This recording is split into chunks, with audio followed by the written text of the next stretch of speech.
Dressmaking Lesson 3. Drafting the basic pattern. Back bodice pattern, front bodice pattern.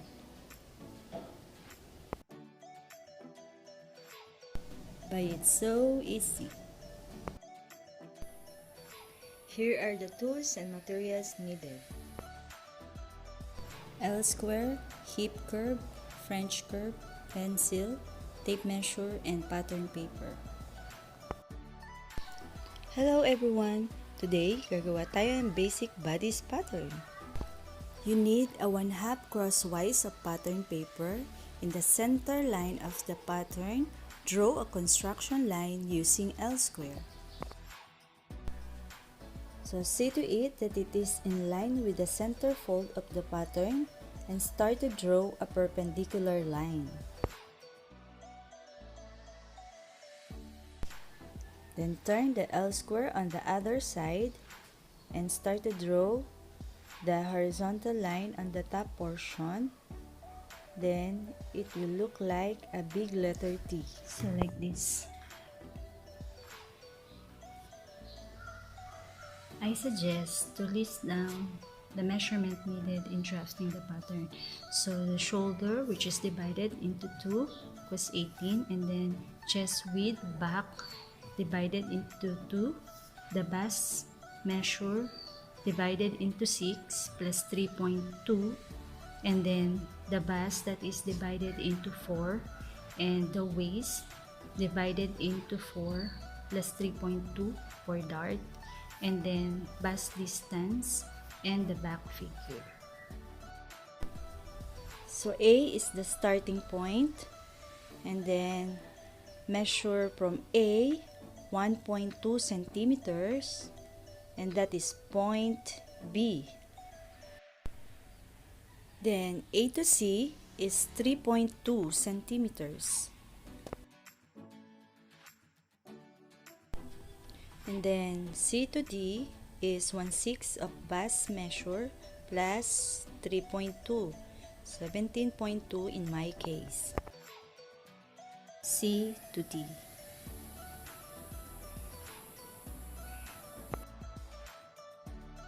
And then A to E is back figure measurement. So 38 in my example, and that is point E. So F is center of C to D. Then, tupin nyo na lang yung tape measure nyo para mas madali. So like this. That is point F.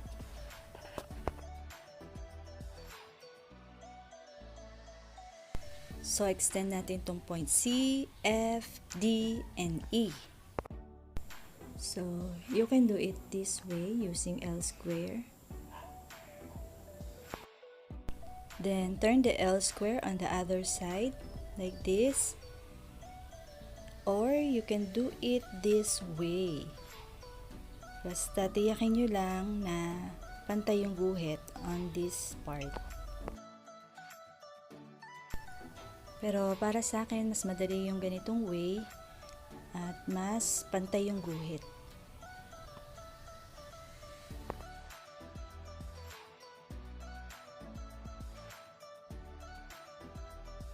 Then, turn the L square on the other side. Basta pantayin nyo lang yung guhit.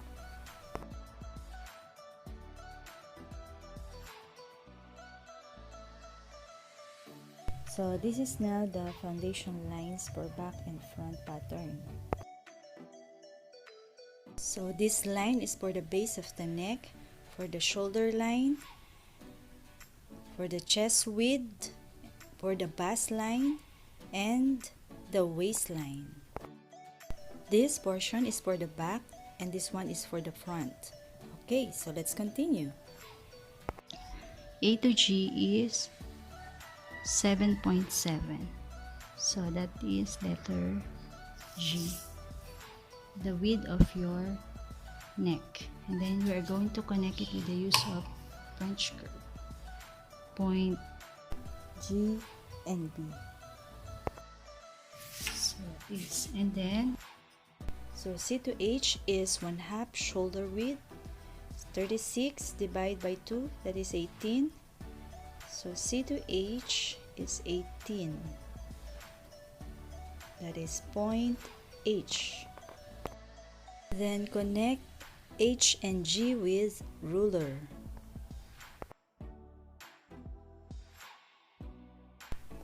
So in line F, 1/2 chest width, so 34 divided by 2, that is 17. So F to I. Mark point I. And then the bus that is divided into 4, which is 21. D to J. So 21. This is letter J. Now we're going to connect this with the use of French curve.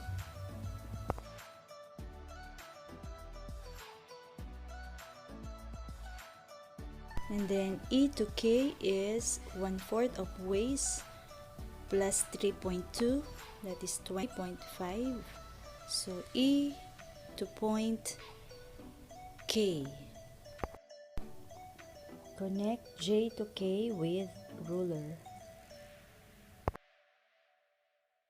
And then the bust distance, 18 divided by 2, that is 9. So D to L is 9 centimeters.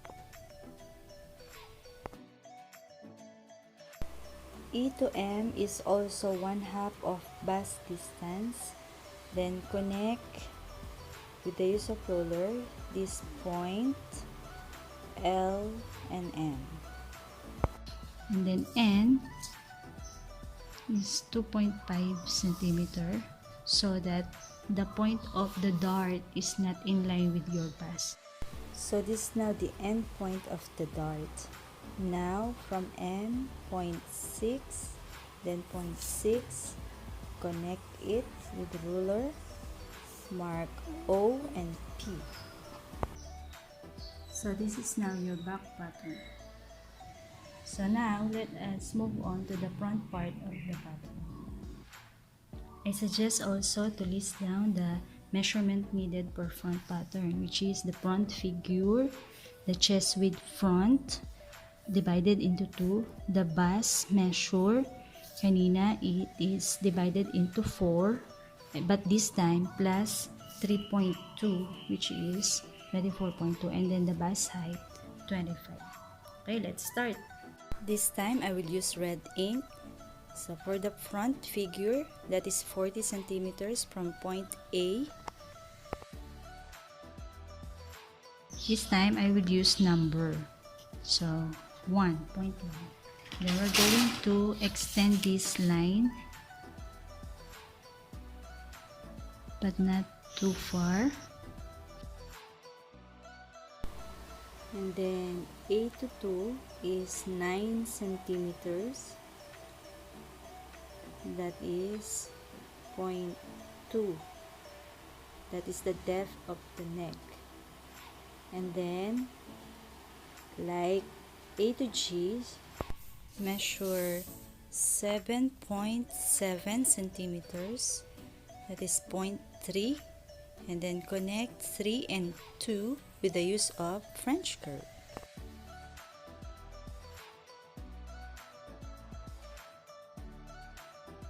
And then in line C, which is the shoulder line, get the 1/2 of the shoulder, 36 divided by 2, that is 18.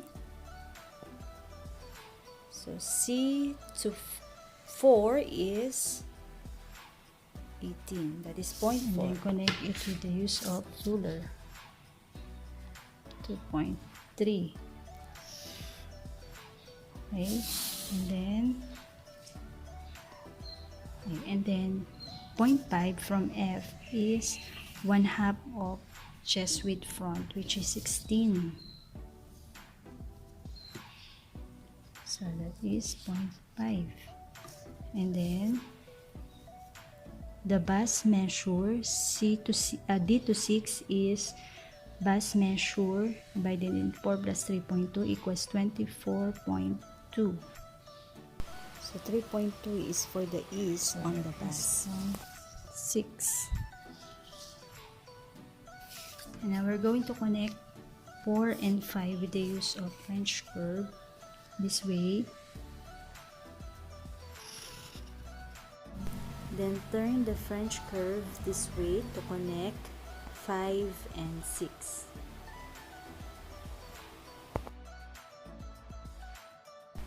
Then E to 7 is 1/4 of waist plus 3.2, 20.5. So this time I will add 0.5 for ease, that is 0.7. Then connect 6 and 7 with ruler. So yan, malapit na tayo matapos. D to 8 is 1/2 of bust distance, 9 centimeters. And then 1 to 9 is also 9 centimeters. Connect this point with ruler. And then mark 8 and 9. And now we will locate the bust height, which is 25 centimeters from line 3 downward. So 25 centimeters. This is now the end point of the dart. And then 9 to 11 is 0.6 centimeters and also 0.12. Connect it with ruler. Connect 7 and 9 with hip curve.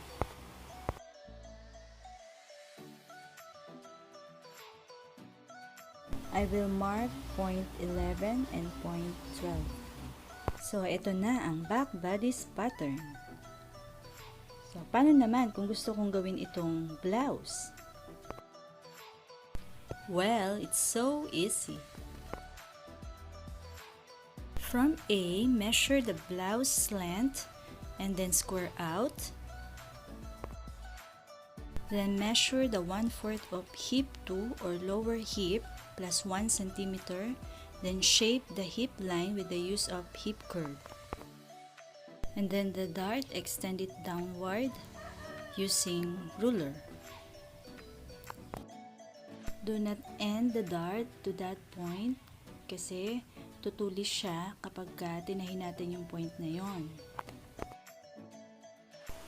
So whatever the measurement from point E down to the hemline of the back of the blouse, that would be the measurement from point 1 down to the hemline of the front. Then measure ulit ang 1/4 ng hip 2 plus 1 centimeter. And then shape the hip line with the use of hip curve.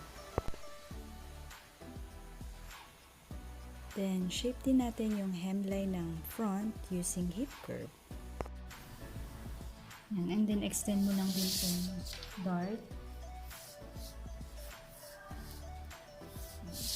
with clearance na 0.2 or 0.3 centimeters para hindi naman tulis na tulis yung dart. So, ito na ngayon ang pattern ng blouse. Then, balik tayo dun sa basic pattern at ituturo ko naman sa inyo ang paggawa ng shoulder drop. So, ganito yung itsura ng dugsungan sa shoulder kapag hindi nilagyan ng shoulder drop. Medyo nasa likod siya. So, lalagyan natin ngayon ng shoulder drop para mapunta sa front yung dugsungan. At gagawin natin yan sa pattern. So, cut muna natin yung front part of the pattern using scissors. So, sa shoulder ng front pattern, measure 1.5 centimeters on both sides.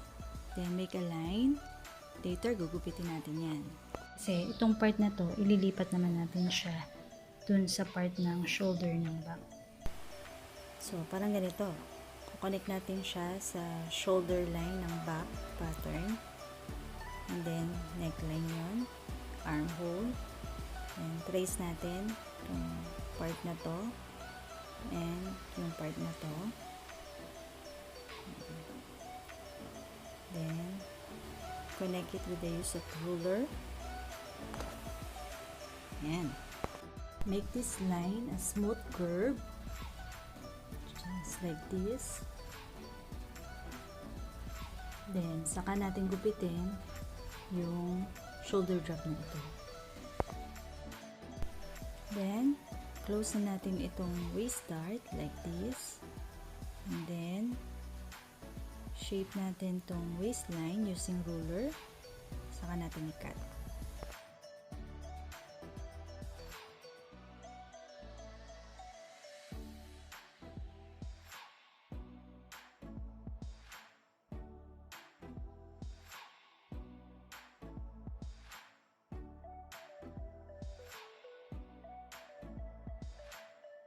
So, ganun din yung ginawa kanina sa front, kaya pantay naman siya.